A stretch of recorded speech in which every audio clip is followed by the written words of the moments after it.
Hello student, today's we are going to start a new topic that is double fertilization. Double fertilization topic start करेंगे और इस chapter में हम बात करेंगे कुछ ऐसे क्वेश्चंस की जो प्रीवियस ईयर्स में आ चुके हों या दिल्ली बोर्ड ने इसे क्वेश्चन पेपर में अप्लाई किया हो, या तो ऐसे क्वेश्चन भी हम आपको शो करेंगे जो नीट एनसीईआरटी से रिलेटेड क्वेश्चन पूछे गए हों।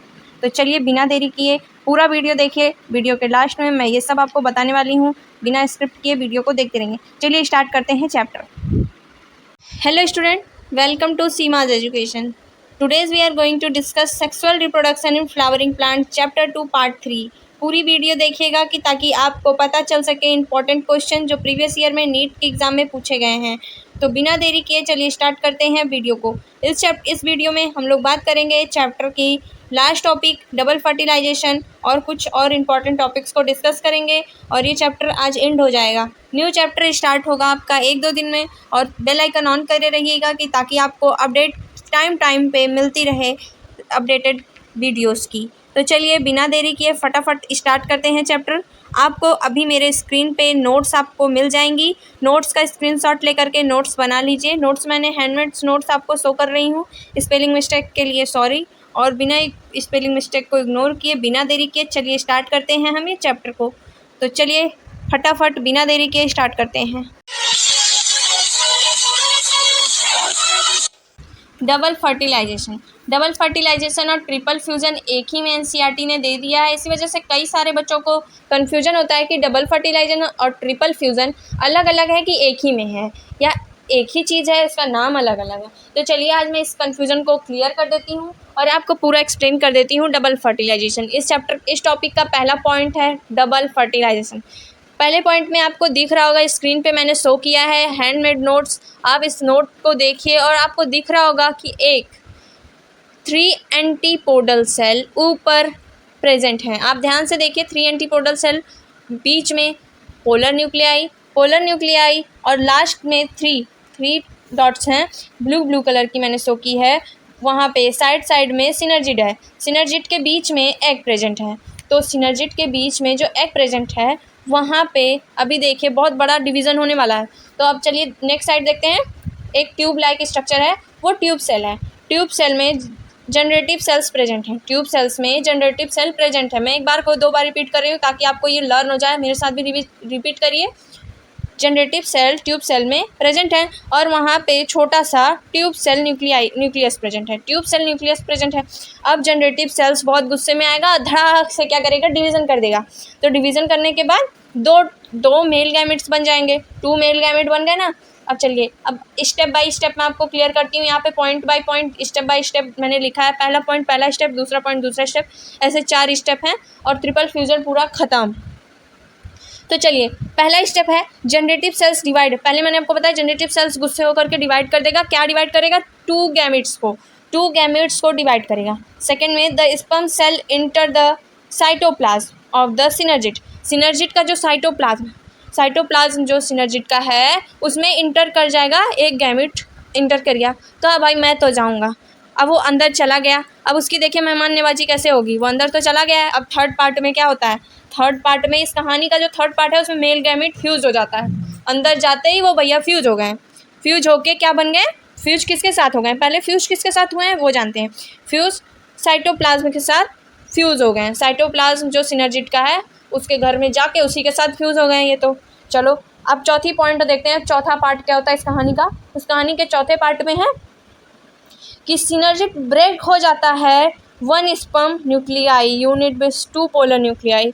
अब वो डिवाइड हो गया, 1 स्पर्म न्यूक्लियाई यूनिट बन जाता है 2 पोलर न्यूक्लियस में। अब इसके बाद क्या हो गया, अब आप लोग देखिए इसको फॉर्मूला कैसे बन गया। ये तो पूरी कहानी ही पलट गई। ये तो फॉर्मूला गया n+n तो पहले से प्रेजेंट था, 1n बाहर से भैया आ गए, कहे मैं भी फ्यूज़ होना चाहता हूँ, चलो भाई सब फ्यूज हो जाओ, हमारे घर तो फ्यूज कहानी चल रही है, चलो सब फ्यूज हो गए। n+n पहले से थे, 1 और n आ गए। अब क्या हो गया 3n। मैंने +1 जो लिखा है वो +1 इसलिए लिखा है ताकि n+n+n लिखने में आप लोगों को कन्फ्यूज़न ना हो, इसलिए मैंने +1 लिख दिया है कि ताकि आपको पता चले वो बाहर से आके भैया फ्यूज़ हो गए हैं, तो इसलिए उनको अलग से लिखा है मैंने। तो 3n, अब क्या हो गया, अब 3m, अब 3n हो गया तो ट्रिपल फ्यूज़न हो गया, अब 3 बार फ्यूज़न हो गया। ऐसे ही फ्यूज़न होते जाएगा, 3n 6n 12n ऐसे बनते जाएंगे, उसकी कहानी अलग है। तो आप लोगों ने देख लिया कि ट्रिपल फ्यूज़न क्या है। अब ट्रिपल फ्यूज़न की कहानी ख़त्म हुई, अब दूसरी कहानी शुरू होती। ट्रिपल फ्यूज़न में हमने क्या देखा था, fusion of a fusion product, fusion फिर फ्यूज़न प्रोडक्ट से फ्यूज़न हो गया। Polar nuclei with male gamete, polar nuclei with male gamete, मान न मान मैं तेरा मेहमान, वो आए थे बाहर से, फ्यूज़न हुआ था, फिर से फ्यूज़न कर दिए। अब पोलर न्यूक्लियाई मेल गैमिट्स के साथ फ्यूज़न कर लिए। इसको इसका पहला फर्टिलाइजेशन समझ लीजिए एक साइड से हो गया ट्रिपल फ्यूज़न। अब ट्रिपल फ्यूज़न से भी पहले क्या होता है, ये जो साइगैमी है बगल में आप लोग देख रहे होंगे छोटा छोटा लिखा है हमने, तो उसमें fusion of male gamete with egg, जो मेल गैमिट था वो अंदर आया था, वो पहले तो एग से ही फ्यूज़न कर लिया भैया। ये क्या हो गया, यहाँ तो घोर अत्याचार हो रहा है। ये पहला फर्टिलाइजेशन तो यहीं कर लिए घुसते ही। अब फिर उसके बाद ट्रिपल फ्यूज़न वाला फर्टिलाइजेशन कर लिए साइटोप्लाज्म से मिल करके। अब देखिए यहाँ 2 बार फर्टिलाइजेशन हो गया, पहला फर्टिलाइजेशन सिंगैमी में हो गया, दूसरा ट्रिपल फ्यूज़न में। अब दोनों फर्टिलाइजेशन 2 बार हुआ है, एक ही बार घुसे 2 बार फर्टिलाइजेशन कर लिए, तो क्या हो गया, डबल फर्टिलाइजेशन। समझ में आ गया आपको? आप सभी लोग को बहुत ही अच्छा समझ में आ रहा होगा, क्योंकि मैं बहुत ही अच्छे से एक्सप्लेन करने की कोशिश कर रही हूँ। लाइक कर दीजिएगा, शेयर कर दीजिएगा, सब्सक्राइब कर दीजिएगा, और अच्छा लगे तो इसे शेयर ज़रूर करिएगा कि ताकि आपके फ्रेंड्स को भी इस तरह से समझने में आसानी होगी। ये स्टोरी की तरह आप लोग समझिए, कोई घुसते ही एक के साथ चलो मारो एक को, ख़त्म। पहला फर्टिलाइजेशन हो गया, अंदर घुसते ही वो जो दोनों थे उन दोनों को भी ख़त्म। सेकेंड फर्टिलाइजेशन 2 बार फर्टिलाइजेशन हो गया, तो डबल फर्टिलाइजेशन हो गया। अब आपको समझ में आ गया कि नहीं समझ में? आप लोग ये पढ़ लीजिए, आपको पढ़ते ही समझ में आ जाएगा। अब इसके बाद क्या हो गया, post fertilization event. Post fertilization event क्या है, अब ये लास्ट टॉपिक हमको लग रहा है, ये लास्ट टॉपिक है एनसीईआरटी की, इसी में सारा क्लियर है। आप लोग एनसीईआरटी ज़रूर रीड करिए। एनसीईआरटी जब तक आप लोग रीड नहीं करेंगे तब तक आपको कुछ नहीं समझ में आएगा। मैं कितना इंटरेस्ट से समझा लूँ, मैं कितना भी कोशिश कर लूँ, जब तक आप लोग बहुत ही मज़ा लेकर के एनसीईआरटी पढ़ा करिए। जैसे स्टोरी बुक आप लोग रीड करने में इंटरेस्ट रखते हैं, वैसे कोशिश करिए पहले दिन 1 पेज, पहले दिन 2 पेज, फिर ऐसे करते करते आप एक दिन ऐसा आएगा कि एक दिन में आप पूरा चैप्टर रीड कर जाएंगे, आपको पता नहीं चलेगा।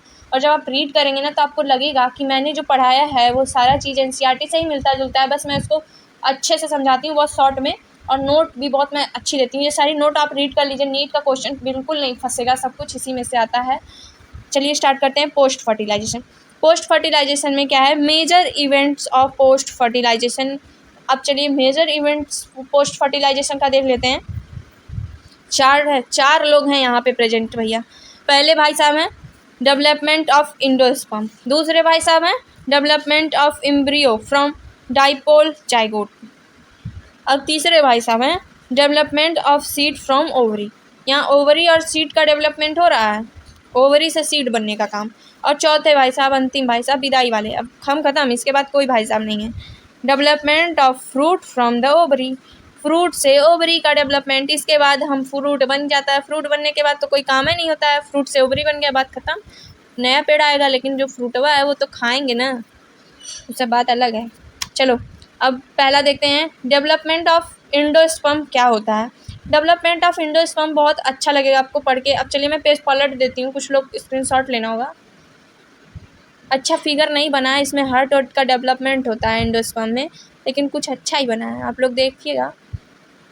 पहला क्या है, zygote divided by the mitosis. ये क्वेश्चन जरूर बनेगा, इससे आपको जरूर बता देते हैं, इससे क्वेश्चन एक जरूर बनता है। पहले मिटोसिस होती है, इसमें क्या होता है, जाइगोट डिवाइड्स हो जाते हैं। देखिए पहला जाइगोट था, 2 ठो बना, फिर उसके बाद 4 बन गया, अब उसके बाद इतने सारे सेल हो गए, फिर धीरे धीरे हार्ट का फॉर्मेशन हो गया। अब सेकंड पार्ट में क्या हो गया, देखिए अब नीचे देखिए सेकंड पार्ट में क्या हो गया, मैंने ऐसे देखिए एरो से शो भी किया, पहले में ऐसे हुआ, फिर दूसरे में ऐसे, फिर तीसरे में ऐसे।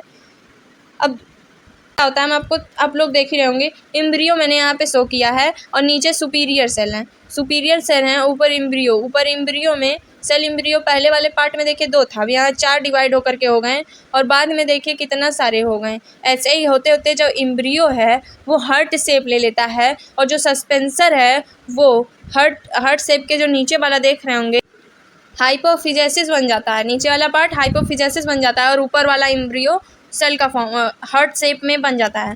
ये पूरा डेवलपमेंट है इंडोस्पर्म का। थर्ड पार्ट में भी यही कहा है, मैं तो आपको बता दे रही हूँ, आप लिखा हुआ रीड कर लीजिएगा, धीरे धीरे पढ़िएगा, आहिस्ता आहिस्ता, ताकि आपको एक एक पॉइंट समझ में आए। और चलिए नेक्स्ट देखते हैं इसके बाद क्या है। इंपॉर्टेंट पॉइंट कुछ आप लोग जान लीजिए इसमें है। डेवलपमेंट ऑफ इंडोस्पर्म में सबसे इम्पॉर्टेंट क्या है, प्राइमरी जो इंडोस्पर्म है, इंडोस्पर्म न्यूक्लियाई है, वो डिवाइड्स होता है रिपीटेडली फ्रॉम द इंडोस्पर्म। ये देखिए यहाँ पे डिवाइड हो रहा है, रिपीट कर रहा है, बार बार रिपीट करते हुए डिवाइड्स होते जा रहा है, ये इसका काम है, ऐसे होता है। Okay, mature ovary become fruit, जो मेच्योर ओवरी है इंडोस्पर्म में, डेवलपमेंट ऑफ इंडोस्पर्म में क्या आता है, जो मेच्योर हो गई है, जो ओवरी मेच्योर हो जाती है, ये मैंने आपको प्रीवियस बताया। तो मेच्योर क्या होता है, कैसे होते हैं, आप मेरी प्रीवियस वीडियोस को देखिए, फर्स्ट चैप्टर के वीडियोस को देखिए, आपको समझ में आएगा। तो जब मेच्योर हो जाती है तो बिकम फ्रूट, जब मेच्योर हो जाती है तो फ्रूट बन जाती है। तो जब मेच्योर ओवरी बिकम सीड्स, जब ओवरी बिकम मेच्योर होती है तो फ्रूट बनती है, और ओव्यूल बिकम होता है तो सीड बनता है। ओवरी फ्रूट बन जाती है और ओव्यूल क्या बन जाता है, सीड। सीड मतलब बीज, एक बीज बन जाती है, उससे फिर नया प्लांट ग्रो करता है। तो इसमें ट्रू फ्रूट क्या होता है, ट्रू फ्रूट क्या होता है, जो ट्रू फ्रूट होता है उसमें डेवलप्स ओनली फ्रॉम ओवरी, उसमें वो ओवरी से डेवलप करता है।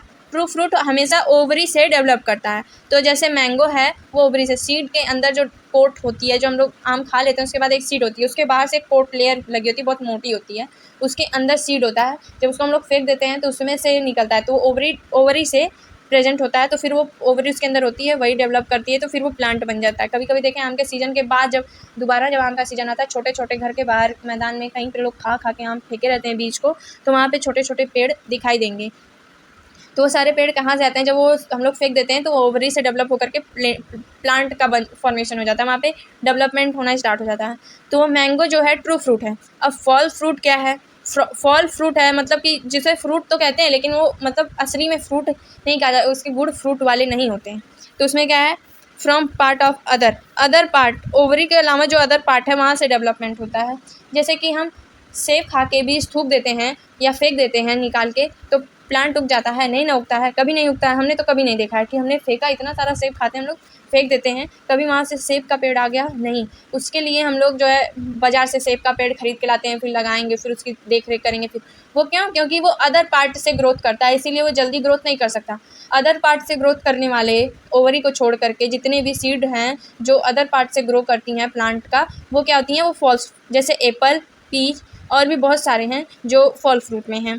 Seeds are two types, seeds के टू टाइप्स हैं। पहला टाइप से क्या है, जिसमें विदाउट इंडोस्पर्म है, इंडोस्पर्म रहता ही नहीं है, और दूसरी टाइप्स की सीड जो होती हैं उसमें इंडोस्पर्म प्रेजेंट होता है। तो पहला जो नहीं प्रेजेंट होता है उसको क्या कहते हैं, नॉन इम्ब्लोमिनस, और इब्लोमिनस जो होती हैं वो क्या होती हैं, इंडोस्पर्म उसमें प्रेजेंट होता है। इसको साइंटिफिक नेम जो है एल्बोमिनस है, ALBUMINOUS। ओके, स्पेलिंग करेक्शन कर लीजिएगा अगर कहीं भी मिस्टेक हो, तो मुझे नहीं लगता स्पेलिंग मिस्टेक है। तो चलिए नेक्स्ट पेज पे देख, फर्टिलाइजेशन के भी कुछ मैकेनिज्म तो होंगे ही, सब चीज़ के मैकेनिज्म होते हैं। तो ऐसे फर्टिलाइजेशन के जो मैकेनिज्म हैं उसमें पहला आता है एपोमिक्सिस जो है, उसमें क्या होता है, production of seeds without fertilization, जो सीड का प्रोडक्शन हो जाता है, सीड्स फॉर्म हो जाती है, लेकिन उसमें क्या होता है, फर्टिलाइजेशन हुआ ही नहीं और सीड्स का फॉर्मेशन हो गया, तो वो क्या हो गया, एपोमिक्सिस हो गया। इसमें क्या होती है, ग्रास, जो घास होती है वहाँ पे फर्टिलाइजेशन नहीं होता है, लेकिन सीड्स का फॉर्मेशन हो जाता है, घास उगती चली जाती हैं। तो इसमें और एक और है जो आप लोग देखते होंगे कि कहीं कहीं पे होता है, एक छोटा सा घास की तरह ही होता है, ग्रास ही होती है वो, उसको कभी जो हवा चलती है तो आप देखते होंगे उड़ता है, एकदम वाइट फर जैसे होते हैं वो, उसको हम लोग हाथ में लेते हैं, विश मांगते हैं, या विशिंग फ्लावर भी कुछ लोग कहते हैं। आप लोगों ने ऐसा किया होगा, वो देखा करिए, बहुत उड़ता है, घर में भी उड़ के आ जाता है। तो वो एक तो होता है जो मदार का फूल होता है, उससे भी होता है वैसा ही, लेकिन वो नहीं, वो फ्लावर अलग होता है, वो घास में प्रेजेंट होता है, वैसा ही घास की वैरायटी है, ग्रास का टाइप है वो। तो वो भी बिना फर्टिलाइजेशन के ही वो बन जाता है। और वो जो उड़ता है जिसे हम लोग विश मांगते हैं, वो सीड होती है, वो छोटी छोटी सीड्स होती है जो हवा के कारण जो होती है, जो हम लोगों ने पढ़ा था फर्स्ट पार्ट में, कुछ ऐसे इंसिडेंट होते हैं जिससे सीड्स का ट्रांसफ़र हो जाता है। तो पॉलन रेन जैसे पढ़े थे उसमें मैंने बताया था, ये उसका ही पार्ट है ये सब, लेकिन हमको यहाँ पे पढ़ना पड़ रहा है तो चलिए पढ़ते हैं, हमको पढ़ने से मतलब है। तो उसमें क्या होता है कि सीड्स जो ट्रांसफ़र होने के लिए जब हवा चलती है तो वो बहुत ही सॉफ्ट होता है ना, तो तुरंत टूट जाता है, तो वो दूसरी जगह ट्रांसफ़र होने लगता है कि ताकि वहाँ पे फॉर्मेशन हो सके। इसमें तो फर्टिलाइजेशन चाहिए ही नहीं होता है, तो वो बहुत ही जल्दी टूट जाता है वो। अब पॉली एम्ब्रियो जो है वो भी इसका पार्ट है। इसमें क्या है, occurrence of more than embryo in the seeds. एक सीड में मोर देन एम्ब्रियो प्रेजेंट होती हैं। अकरेंस होता है मोर देन एम्ब्रियोज का, मतलब एक सीड होगी जिसमें 1 से ज़्यादा एम्ब्रियो प्रेजेंट होंगे, उसको क्या कहेंगे, पॉली एम्ब्रियो। ठीक, अब इसमें क्या है, इसका एग्जांपल क्या है, ऑरेंज, लेमन। जैसे हम लोग कभी ऑरेंज खाते हैं, देखते होंगे एक ही साइड के, एक ही स्लाइस में ऑरेंज के 2 3 4 5 6 7 निकल जाती हैं सीड्स। तो वो उसका क्या होता है, उसका रीज़न यही होता है कि उसमें एम्ब्रियो ज़्यादा प्रेजेंट होती हैं। इसी वजह से सिट्रिक फ्रूट जितने भी हैं, खट्टे खट्टे जैसे लेमन है और मौसम्मी है, जिसमें भी थोड़ी बीज पाई जाती है, उसमें सब एम्ब्रियो ज़्यादा प्रेजेंट होती हैं।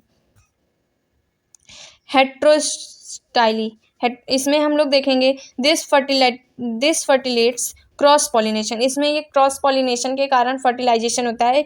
ये भी फर्टिलाइजेशन, क्रॉस पॉलिनेशन जो हम लोगों ने पढ़ा था, सेल्फ पॉलिनेशन, इसी का पार्ट है, लेकिन हमको यहाँ पे पढ़ना हो रहा है क्योंकि हमने उस पार्ट में पढ़ा नहीं था, बुक में उतना था नहीं। तो अब चलिए इसको डिस्कस कर देती हूँ मैं। तो इसमें क्या होता है, फर्टिलाइजेशन होता है क्रॉस पॉलिनेशन में। Pin iced on the long style flowers have a long, जिसमें स्टाइल और जो स्टाइल जो होती है वो बहुत लॉन्ग होती है। जैसे आप लोगों ने देखा होगा कि एक येलो कलर का फ्लावर होता है, कुछ ऐसा दिखता है, जैसे मैंने ये पिंक बनाया वैसे येलो कलर का होता है। इसमें जो देखिए आप स्टेमन और स्टाइल देखिए बहुत लंबी होती है। स्टाइल लंबी होने के कारण वहीं पे ही क्रॉस पॉलिनेशन इसी फ्लावर में ही हो जाता है और फिर पॉलिनेशन होते रहता है ऐसे ही। तो इसी वजह से इसको हेट्रोस्टाइली कहते हैं। इसका पहला पॉइंट है कि इसमें जो स्टाइल एंड शॉर्ट स्टेमन, इसका स्टाइल बहुत लॉन्ग होता है और स्टेमन जो होता है वो बहुत शॉर्ट होता है। Okay, pollination occur between flowers of the same length of the style स्टेमन। Example, जैसे कि आप लोग देखते होंगे कि पॉलिनेशन हो जाता है, मैंने आपको पहले बताया कि इसकी लेंथ बराबर होती है, इसकी वजह से वहीं पे जो तुरंत जो फर्टिलाइजेशन हो जाता है, स्टाइल और स्टेमन दोनों बराबर होती हैं, जिसके कारण जो होता है फर्टिलाइजेशन तुरंत हो जाता है एक फ्लावर में ही। तो इसके कारण इसका नाम पड़ा है हेट्रोस्टाइली। ओके, अब नेक्स्ट हम लोग पढ़ेंगे stamens and the carpels of the bisexual flower mature at a different time, hence a cross pollination become. जैसे कि आप लोगों ने देखा होगा कुछ फ्लावर होती हैं जिसका स्टाइल अलग ग्रो कर रहा है, स्टेमन अलग ग्रो करेगा, मतलब उसका एक सब फ्लावर्स का तो एक साथ ग्रो करते हैं, तो लेकिन इसमें एक साथ ग्रो नहीं होता है। इसमें जो ग्रो होता है सब अलग अलग होते हैं। जैसे कि स्टाइल अगर बड़ा ज़्यादा है तो स्टेमन अभी तो ग्रो ही नहीं किया होगा, स्टेमन ग्रो कर जाएगा तो स्टाइल ग्रो नहीं किया होगा, ऐसे ये ऊपर नीचे ऐसे करके ग्रो करते हैं। इनका कोई फिक्स अच्छे एक बराबर में नहीं ग्रो करते हैं, इसी कारण इनको क्रॉस पॉलिनेशन करना होता है। तो अब थर्ड पॉइंट देख, लास्ट ऑफ नहीं एक और पॉइंट है, सेल्फ इनकम्परेबिलिटी। ये इसको क्यों कहा गया है, चलिए इसका देख लेते हैं इसके definition. In some plant a flower can't be fertilization by the pollen of same plant और सेम फ्लावर। जैसे कुछ प्लांट होती हैं जिसमें जो होता है सेम प्लांट और सेम फ्लावर में फर्टिलाइजेशन नहीं होता है due to genetic reason. Genetic reason के कारण इसमें जो फर्टिलाइजेशन होता है पॉलन का वो सेम प्लांट और सेम फ्लावर में नहीं हो पाता है।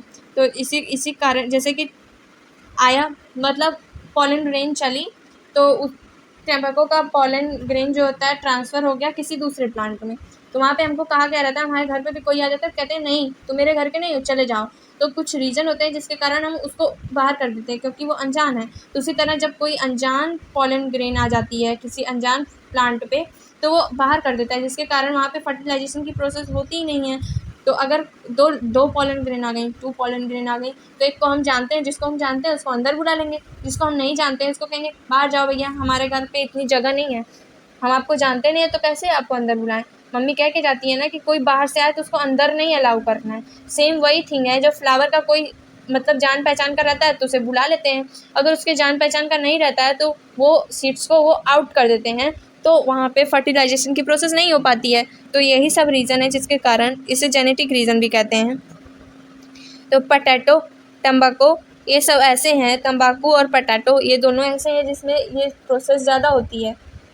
अब लास्ट है आर्टिफिशियल पॉलिनेशन। आर्टिफिशियल पॉलिनेशन में क्या होता है, इसमें प्लांट का हेल्प कर लेते हैं। जैसे कि नर्सरी वर्सरी में कभी कभी आप लोगों ने देखा होगा कि कुछ फ्लावर्स के ऊपर बैग का कवर लगा होता है। तो वो क्यों लगा होता है मैं बताऊँ आपको। वो आर्टिफिशियल कैसे करते हैं, एक पॉलन बैग लगाते हैं, वो फ्लावर के ऊपर बैग लगा देते हैं। तो वो जो स्टिकी वाला पार्ट होता है जो पॉलन ग्रेन को अट्रैक्ट करता है, वो चिपका लेता है, उसके ऊपर जब बैग लग जाएगा तो वो पॉलन ग्रेन अट्रैक्ट ही नहीं करेगा। पॉलन ग्रेन कितनी भी चले लेकिन उस पर पॉलन ग्रेन आएगी ही नहीं, तो वो आउट किसी को कर ही नहीं पाएगा कि नहीं भैया नहीं नहीं हम नहीं जानते आपको, अब फर्टिलाइजेशन हो ही नहीं पाया वहाँ पे।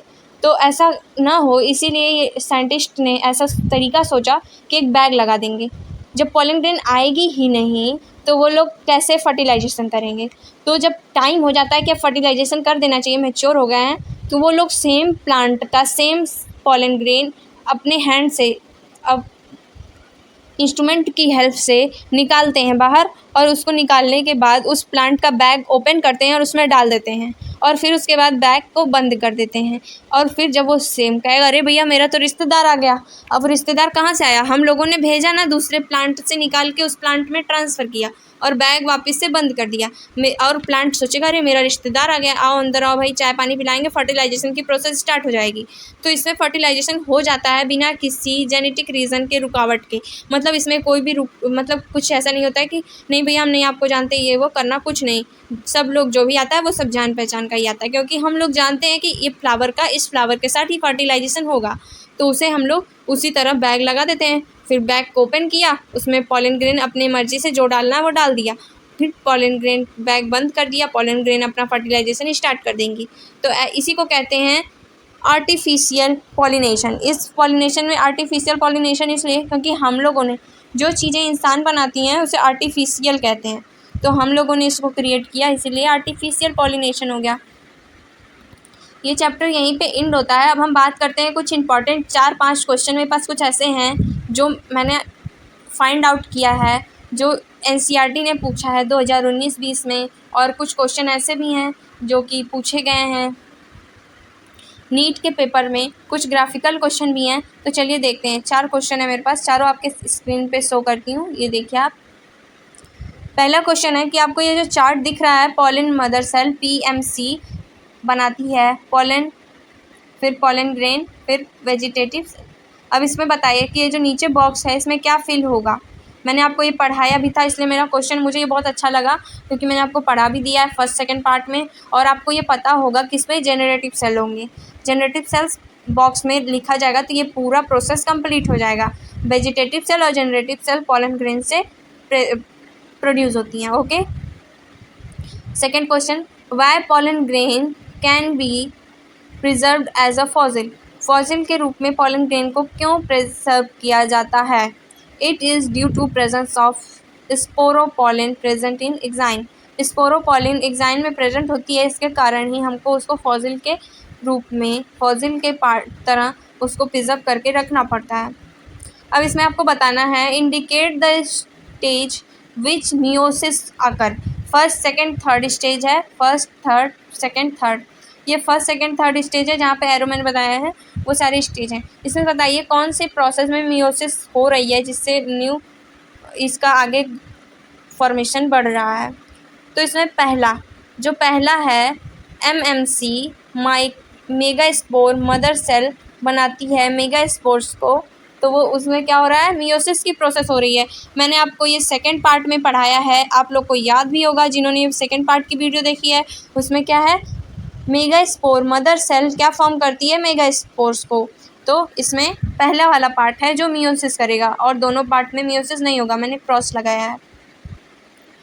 व्हाट टाइप्स ऑफ पोल्यूशन अकर इन, इसमें बताना है कि इसमें किस तरह का पोल्यूशन अकर हो। इसमें बाई वाटर, ये आपको नॉर्मल क्वेश्चन आपको पता ही होगा, इसी वजह से मैंने इस क्वेश्चन को ज़्यादा अच्छे से एक्सप्लेन नहीं किया। ये बाकी क्वेश्चन बहुत ही इंपॉर्टेंट है।